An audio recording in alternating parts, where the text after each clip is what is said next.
I've always said, even in high school, like if I'm a top 5 player, I'm going to Duke. Like they have the best brand, and they're gonna. Cat.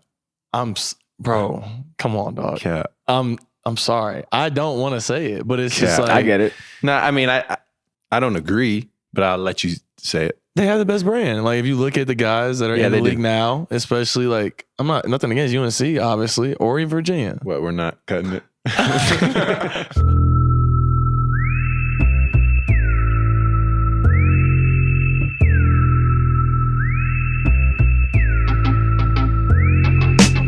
What's up, everybody? You are now tuning into another episode of The Old Man and the Three. I'm your host, Cam Johnson, joined as always by the infamous Tommy Alter. Tommy? What's up, man? Sorry for using infamous again. It's fine. I've made my peace with it. Thank you.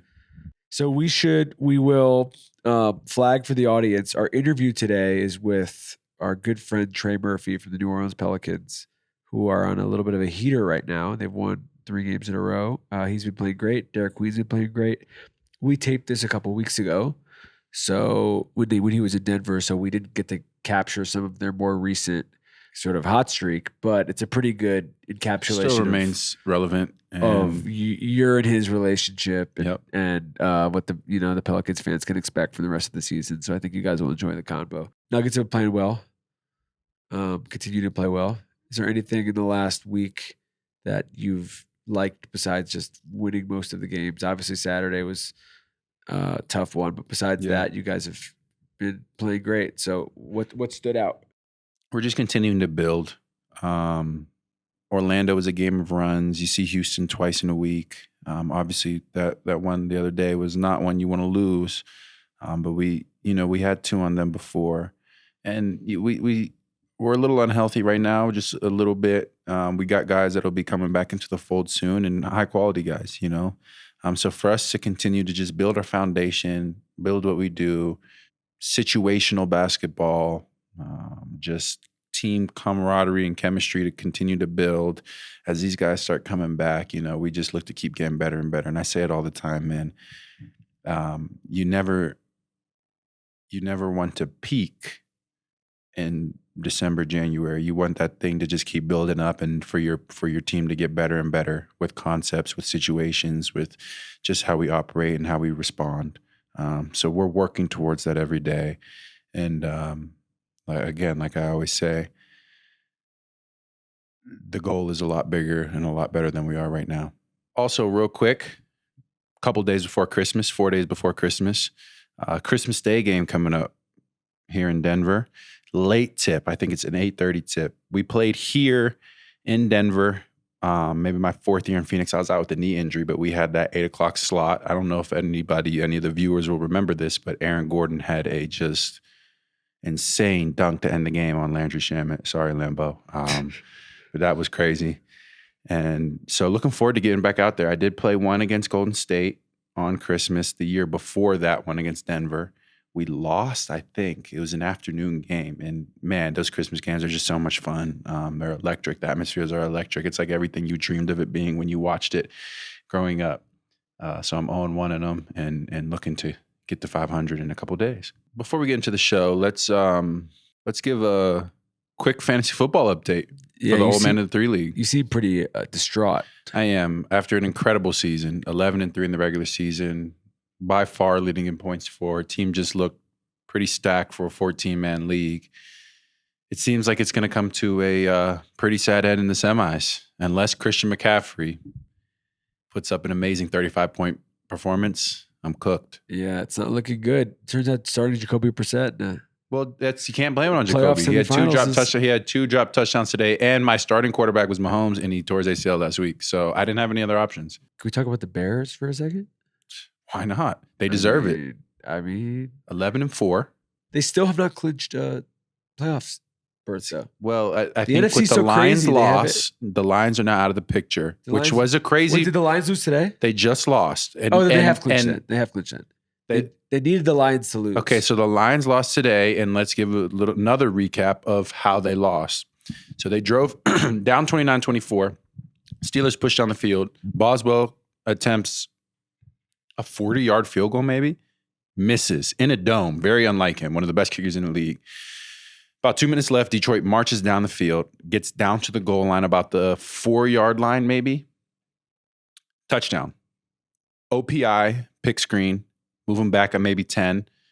It comes down to a 4th and goal, I think, with 7 seconds left, 8 seconds left. Amon-Ra kind of attacks the scene. Now the Steelers are playing like a goal line defense, just can't let anything into the end zone. Amon-Ra just attacks up a slot seam route, and Jalen Ramsey standing at the front of the end zone. They make contact. Amon-Ra initiated the contact.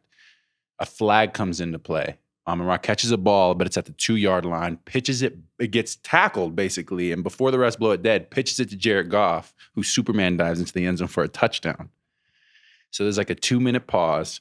Referees are deliberating. The ultimate call was touchdown by Jared Goff, but offensive pass interference. Time has run out. Game over. Steelers win. Firm control of the AFC North. Detroit Lions on their home field. Not a good way to booted from the playoffs. Out. And they just had such a tough schedule all year. They're still a playoff-worthy team. It's tough, man. NFC's brutal. And especially, what is that, NFC North? Yeah.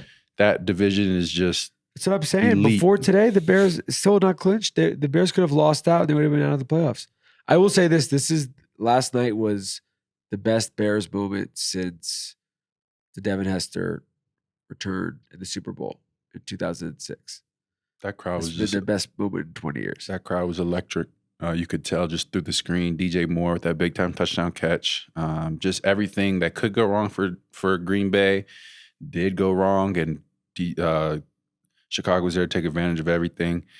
Also, big shout out to Malik Willis. Jordan Hell Love yeah. goes down with concussion. He came in, played lights out, and did a lot in his power to give them a chance to win. Yep.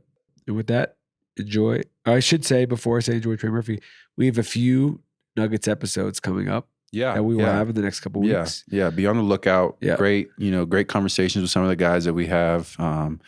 That's one thing that stands out about this Denver Nuggets team is there's really high quality guys across the roster from 1 to 18. So stay tuned. Where should we start? Fantasy? Huh? Fantasy? Yeah, how's GoPels doing? Decent. How would you? We're at about the halfway point of fantasy. Yep. Tell me what's your record? Put some context to this. This is Fantasy Football League. We got 14 teams. That's a lot of Jason's people. sitting over there. Jason's in the league. It's a random collection of people in this league. A very random collection. Yeah, I won it last year handily. I should say, but then this year my team sucks because everyone's been hurt. I have an ace up my sleeve this year, and my team has been better for it. Which is who? I can't reveal my source. Okay, I will reveal my source. I have an assistant GM, and he's money.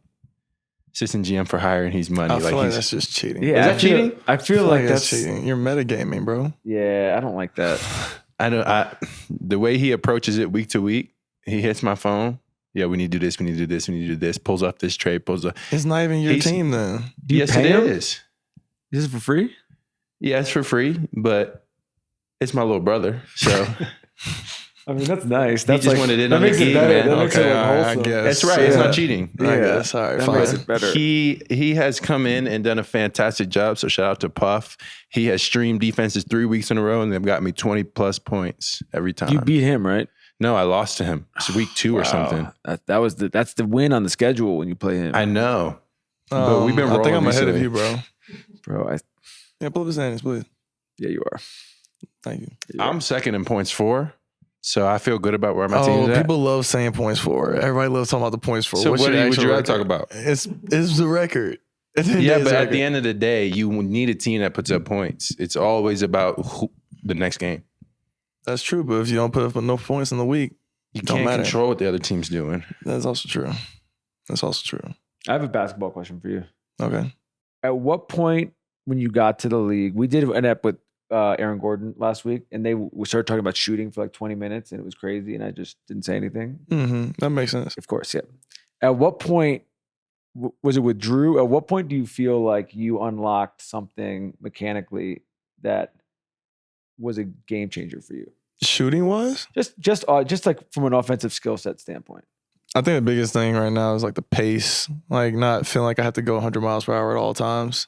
Where it's just like I'm a decent athlete in the NBA, so Like I could try to just run Just fast being all the fake time. humble. You're a good athlete. Fake humble. I would say decent. Just like decent means like 50th percentile. No, I would probably say 60th like percentile. I'm above average athlete. 70th percentile? 75th. 75th. Yours. Do you believe that? I would give him more credit than that. Yeah, I think You're so. a dunk contest You're in the participant. dunk contest, bro. That was so long ago, bro. So what? That was so a young long version ago. of himself. Like, I would put him in at 80, 38 years old. 88th. Yeah. 88th. We're like gas. We don't even want to gas you. We're trying to shit on you, and like you're really athletic. He said no McClung. Has anybody ever walked off the show before? You might Many be the times. first. not this version of it. You could be the first of this version. Have they ever walked off?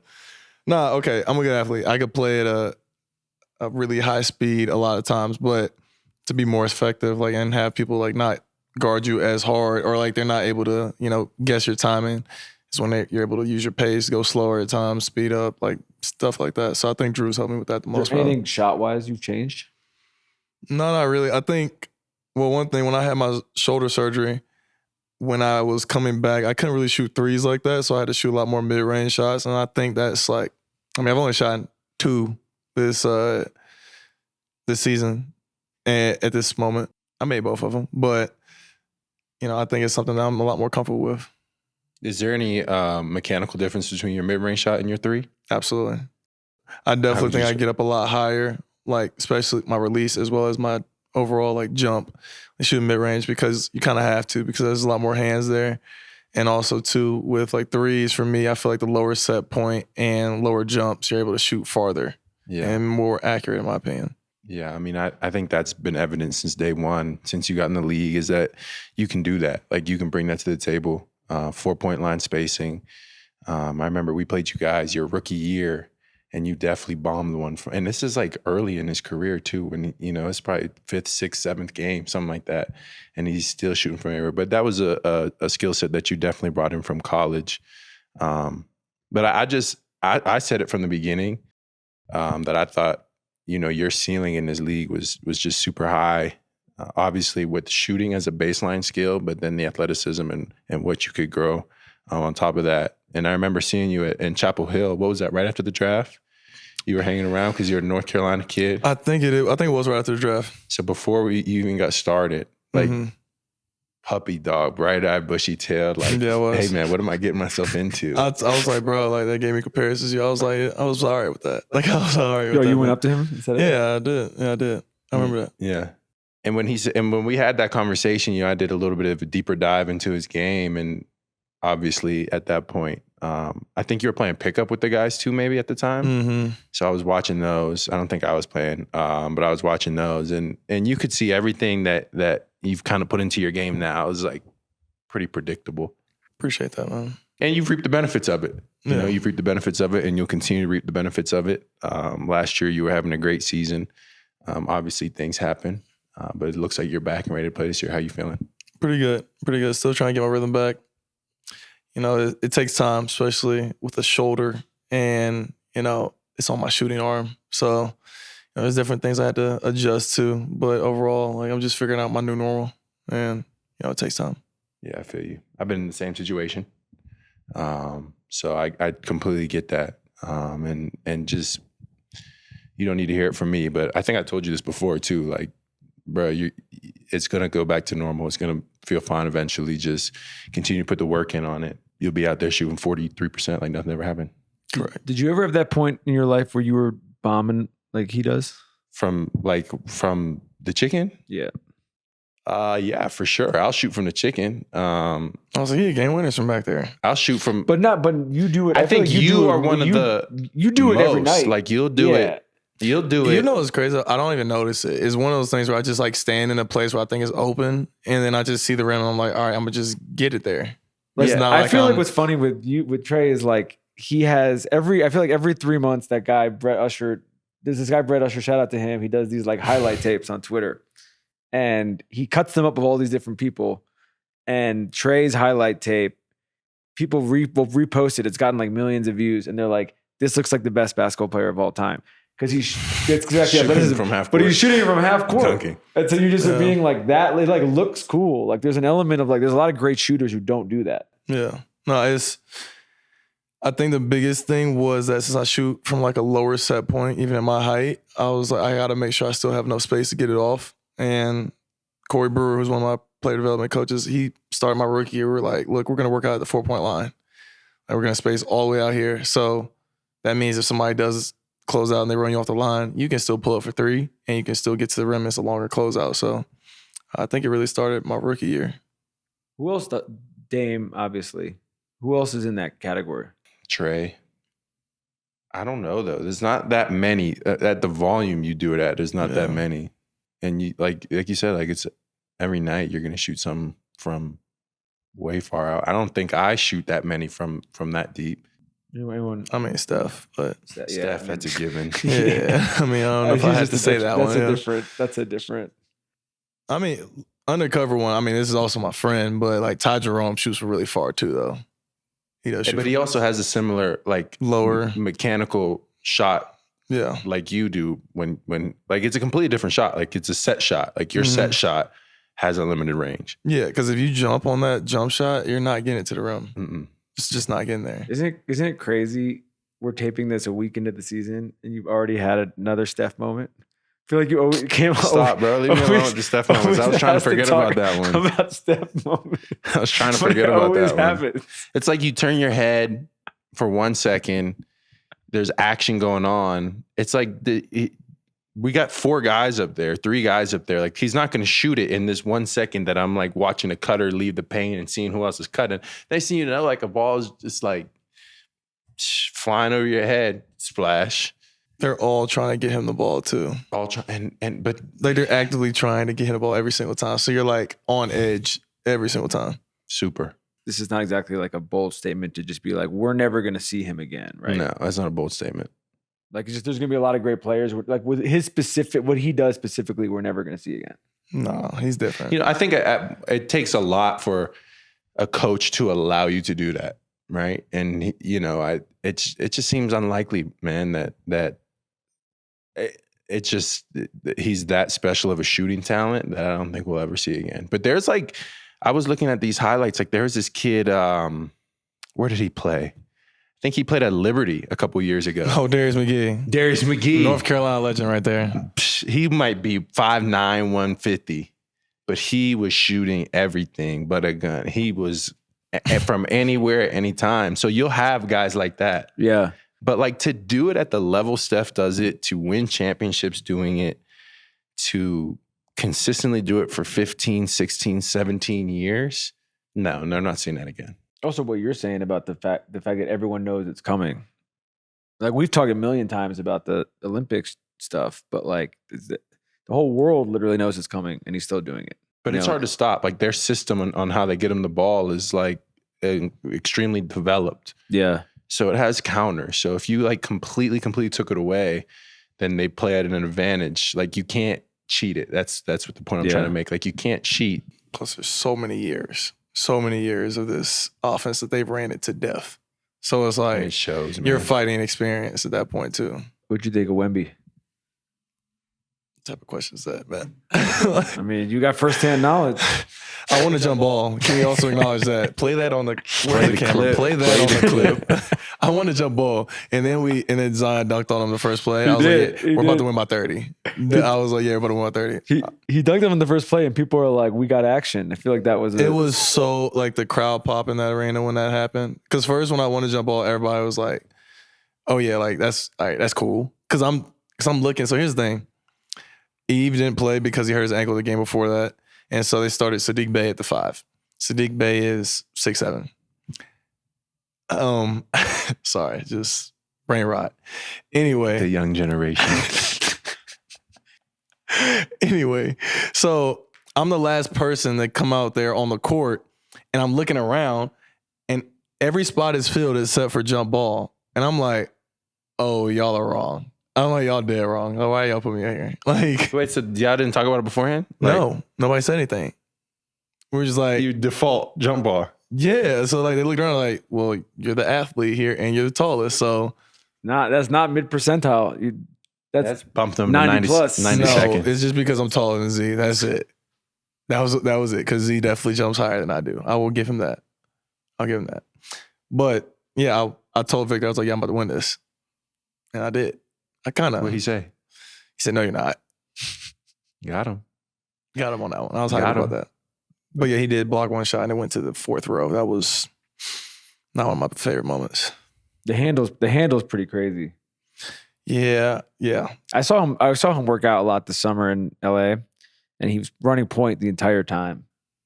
Yeah. And it was like between that and the monastery thing, this was like this guy's That coming. might be some. He's coming back for something. The monastery thing, man. That might be like. I could see you doing that, honestly. You think? Yeah. I'd be interested to hear what he did with the monks. Like, is he just meditating and praying? Isn't that what monks do all day? Read, meditate. But I mean, Or do they one work thing he out? said was the diet is crazy. You can't eat any. I don't want to, I'm going to butcher what you are allowed to eat, what you're not allowed to eat. But it's one of those things where like that's one of the most unsustainable parts of it. Is if you're used to having a normal diet, you're basically like there's no meat, there's no cheese. I think it's just like bread and water all day long. But Well, it didn't seem to affect him negatively. I was also there for 10 days. But I feel like you could do it because I feel like you couldn't do it because you need your phone. So you'd be there for 36 hours and you'd be like, get me out of here. I feel like you would have the like, I need to clear my mind and come out of this. You would come out of it like a different person. You see what I mean? Can't you see him doing this?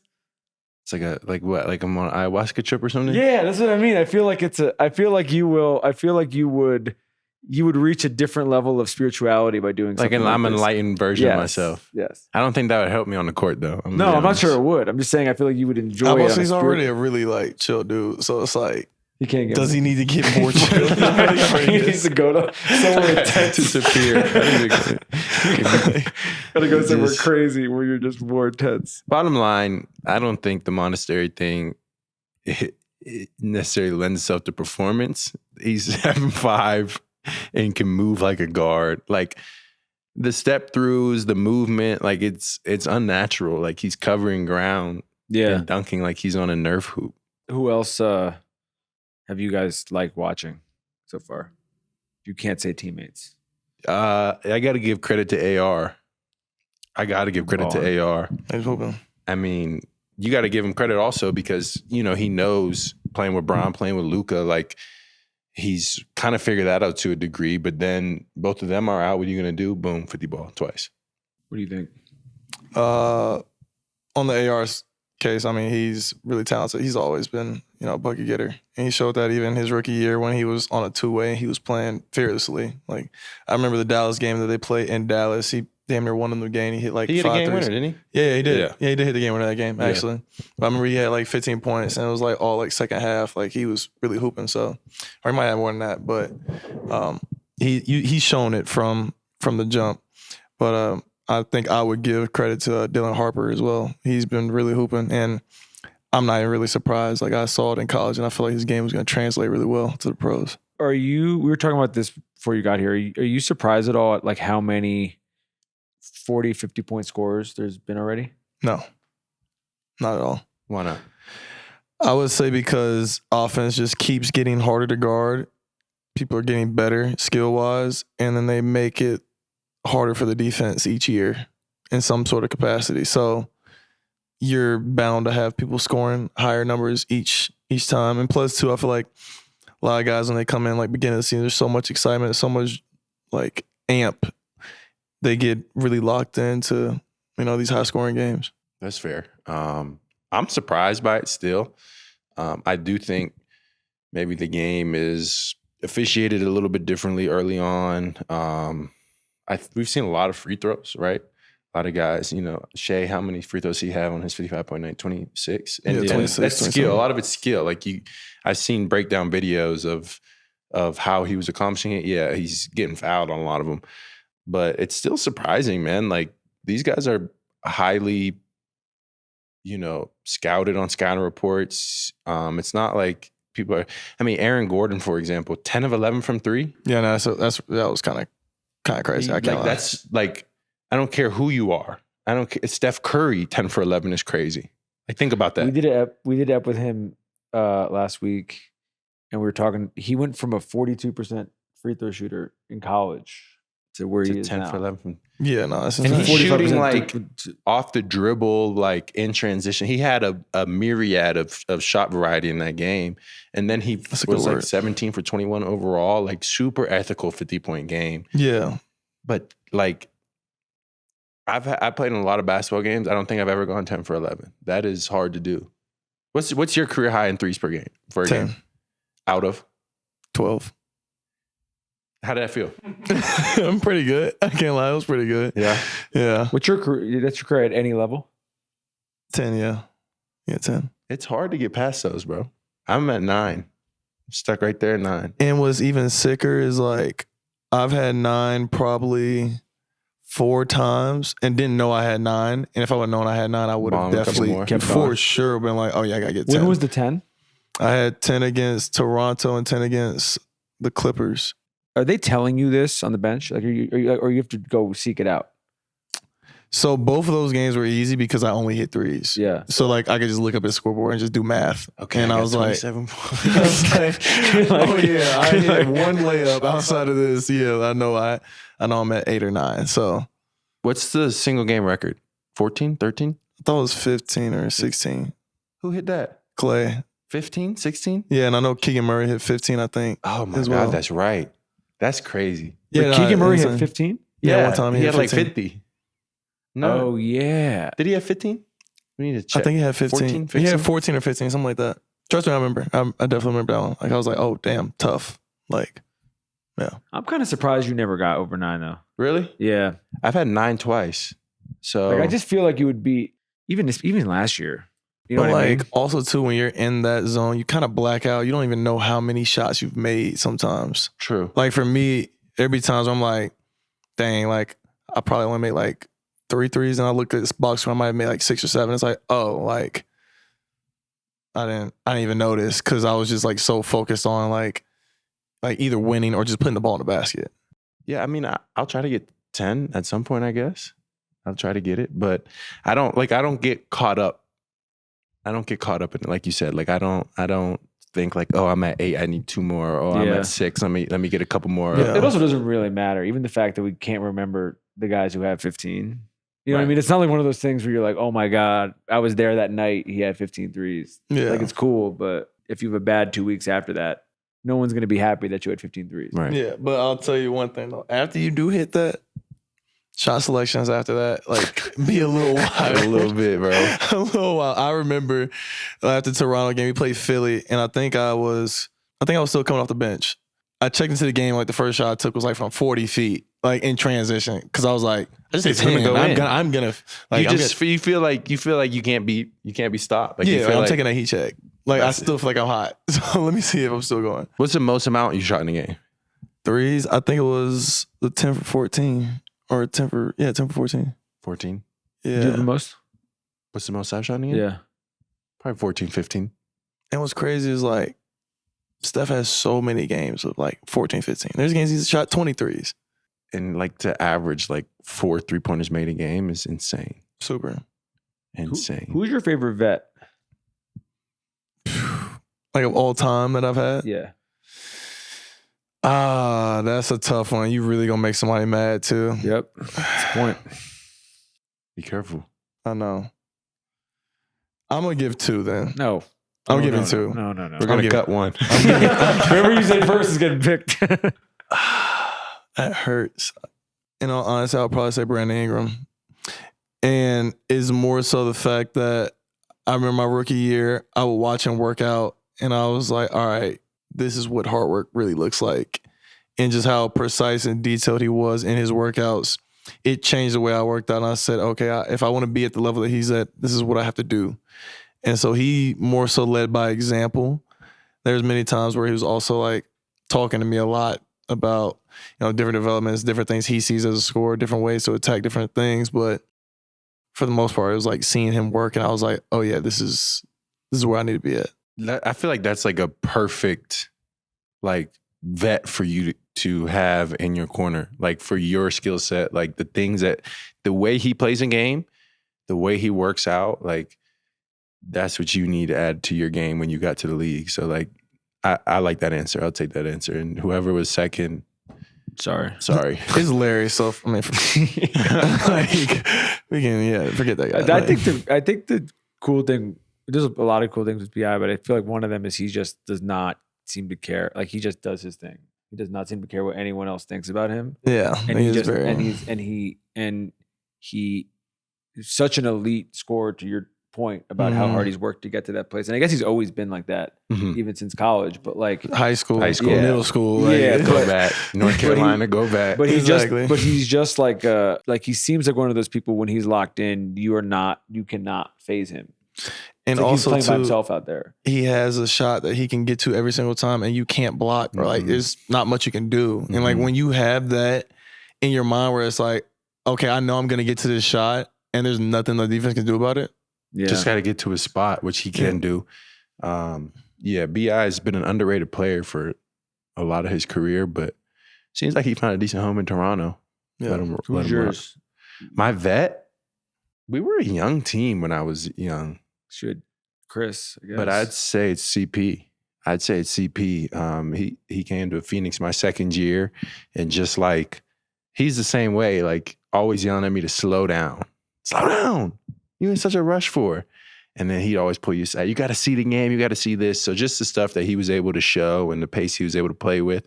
And on top of that, like I benefited a ton from playing with him, from playing with Book. Like these guys are getting me open looks consistently and like dependably. Like, all right, no stress on me. I just got to be in the right spot.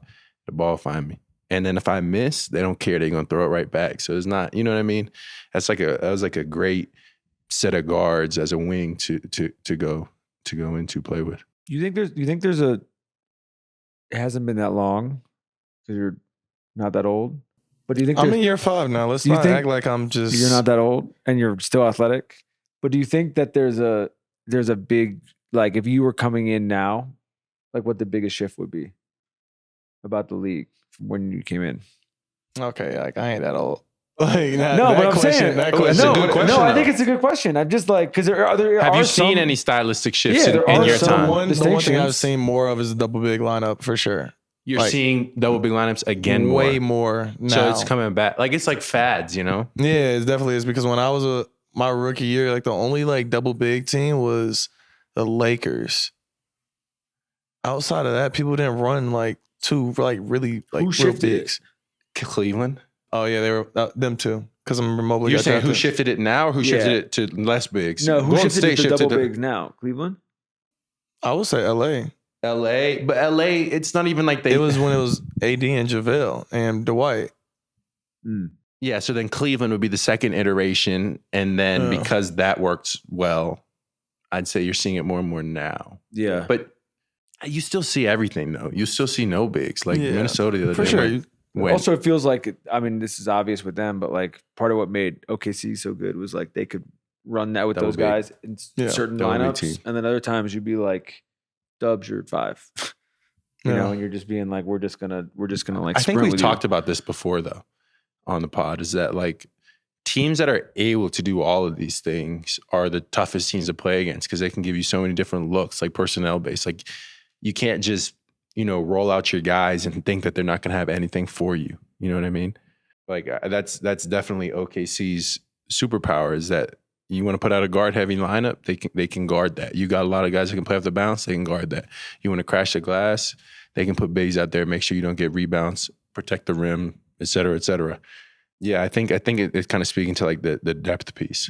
I was also going to say though, do you think pre-draft, do you think that the Virginia experience would have been different with all the NIL craziness?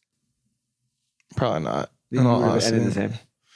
Virginia wasn't like a really big NIL school. But do you think that other teams would have come in, or you just would have ended up there regardless? I don't know. Like when I transferred, like I had my pick of the litter. Like this okay. Give me your top 5 when you transferred. I had a top 4 of UH, Pitt, Villanova, and You almost did it. You want to go to Pitt? You almost. I like Capel. Capel was cool. It was really cool. I'm glad we could make your top 4. Yeah, I'm a Pitt alum. You also went to UNC, I'm a Pitt alum though. but you don't claim UNC. I claim both. He's Is that a bad? weird- Are you allowed to claim? Do you claim? I claim Rice? both. I claim both. Okay. Yeah, I I claim both. think that people associate you with UNC For sure. For better No, or for I worse. definitely do. I think everybody in the league associates me with UNC for sure. I mean, that was the last place I played, but my Pitt experience, bro, that's when I grew up for sure. You know, I'm coming from small town Pennsylvania, high school basketball, and like the group of guys we had, the coaching staff we had, like it was like practice every day was a war. I would sit in my locker for 45 minutes. I had like this little stack of clothes that I lay up against, and I just think like, do I have it? Can I do this today? Like, am I capable? Will I make it through alive? And so like, I resonate with Pitt a lot because like of how much I had to put into that situation, you know, and like even just making it through, continuing to build my career from there. Like I have a lot of pride in being a Pitt alum. Was that Rice for you? Rice was when I really like started figuring out that I could be an NBA player. So I think that's why it's a little more special for me, because my freshman year, I knew I could play professional basketball. I didn't know at what capacity. And then the summer going into my sophomore year, I grew to 6'8". So where were you before that? I got to college at about 6'5", 6'5.5", something like that. Left, right around like 6'8", and also gained weight. And I was looking at the measurables of all the guys that got drafted in that class, and I was like, I have the same measurables as these guys. What separated me? And so that's when I was working really hard on creating my own shot, becoming a better athlete.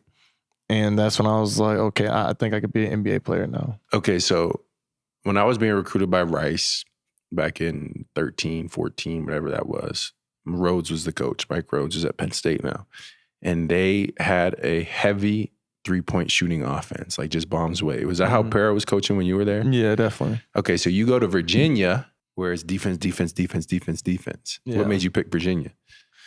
I played literally zero defense like before I got to Virginia. And I said, if I wanted to make myself a better prospect, I have to be a lot better, at least. Like I have to be at least somebody I can put on the floor and not worry about on defense. And so that was really where my mindset was at. I loved Villanova. Like I was probably going to go to Villanova for like 2 weeks out of the transfer portal. I was like, yeah, I'm going to Villanova. But I just thought about it more, and every decision I make, I really take my time with and really think things through. And then also too, like it's ACC country.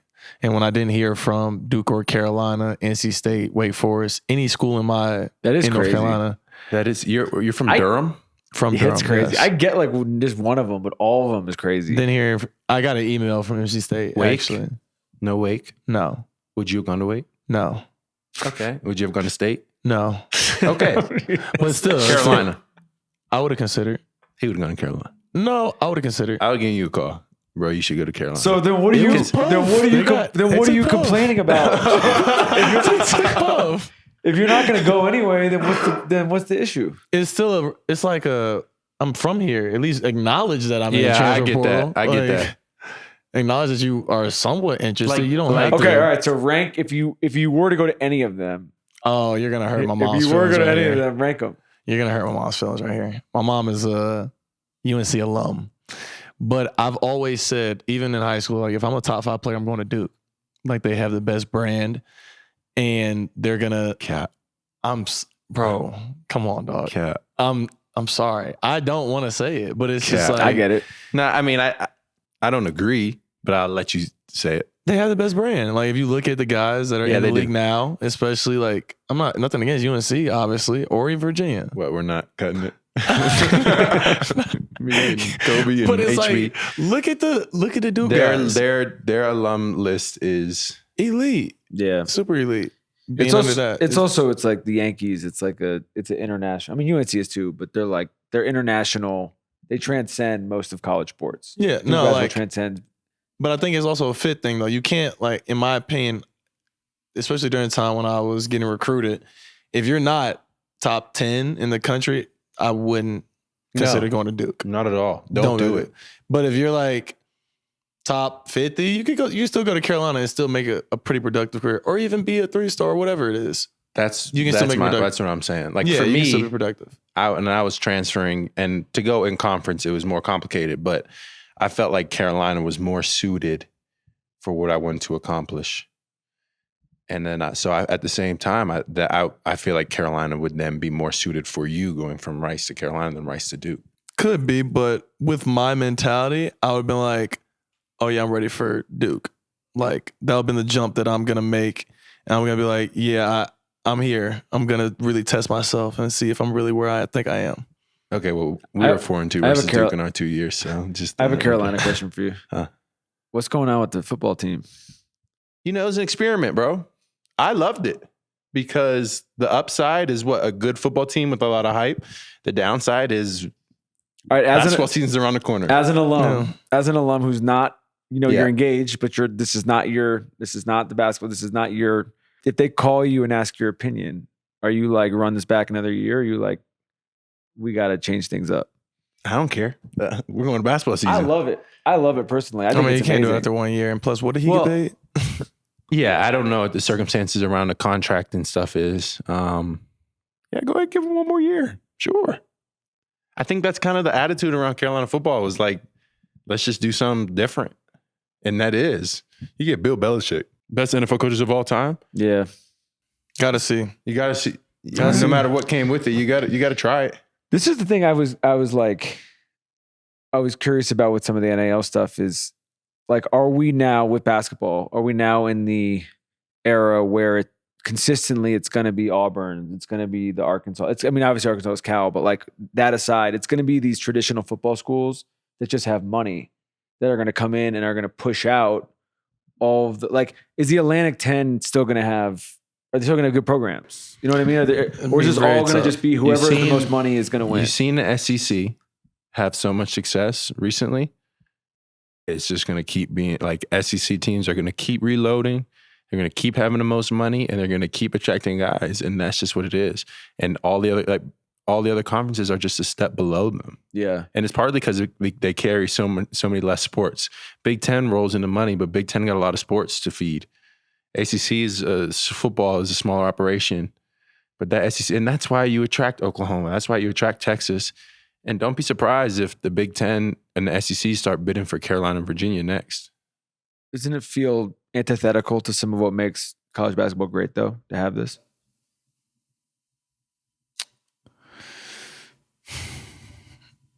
It's tough because you get guys that are Cinderella stories, like they play really well in these mid-majors, and the next year they are gone.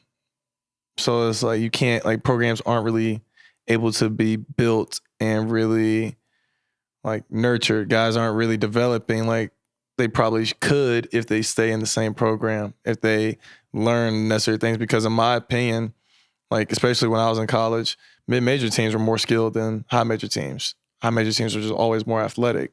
It was the size. It was the difference between like size of players. And so I think that you're just going to see a bunch of just high-major teams that are really good, and then mid-major teams are just going to be dying off almost into a sense. I think it's a yes and no. You still have the capability of Cinderella teams to pop up. You still have the, it's just shifted. Like now mid-majors, you have to get a young guy and you almost have to tell him like, listen, we're preparing you for your next. You might not finish your career here, but we'll give you a platform. And then you go to the transfer portal and get somebody who maybe didn't get a fair shake where they're at, or you feel like still has a lot in the tank. And it's just like a new vehicle of building a mid-major. But yeah, the essence of it's changed a little bit for sure, but there's still some of the things we still all know and love about college basketball. And yes, mid-majors back when we played, they were probably based more on continuity, more so than major programs, especially the ones at the top that are losing guys to the draft. But it basically has become everybody has to reload basically every year now. Do you have a rule change you would like to see made in the league? For the league? Yeah. I love the new heave rule. That's a great rule. It's a phenomenal rule. Probably took too long to be put into effect. Definitely. Do you feel like it's already changed? a lot? I just think it makes it more fun. That's it. That's really all it is. Yeah. It makes it more fun because people aren't holding. Like you'll see a lot more half court shots made. Yeah, Yeah. we already got one. We already got one to go. All right, what are your thoughts before we go on the new NBC and Amazon, all the new TV stuff? Pretty cool. NBC in particular, any thoughts? I was thinking I was gonna hear the Peacock guy from Love Island announce some of the games, but maybe next Can time. you make that request? I feel like you should be the. You can be the face. I'm not the Love Island you- spokesperson. You so could be the. Are you going on the show? Cam. Are you? Stop. Are we leaking? Are we leaking? How do you think he would do? Stop. What would I be the think he best? has- What would be the best dating show for him to go on? Love Island. You think so? He's already a love. He's no, already dude. I think you ingrained I in the think you would community. be great. Love is on, Blind. What? I think you'd be great on Love Is Blind. I don't know what that Okay. is. Yeah, you do. I think you'd be great on Love Is Blind because I'm you're putting him so on the sarcastic. ultimatum. You're so sarcastic that I feel like the people would not. They would not. What about Pop the Balloon? Does that count? That's not a love show, bro. I guess that counts. All right, close it. That's it. That's it. Thank you, Trey.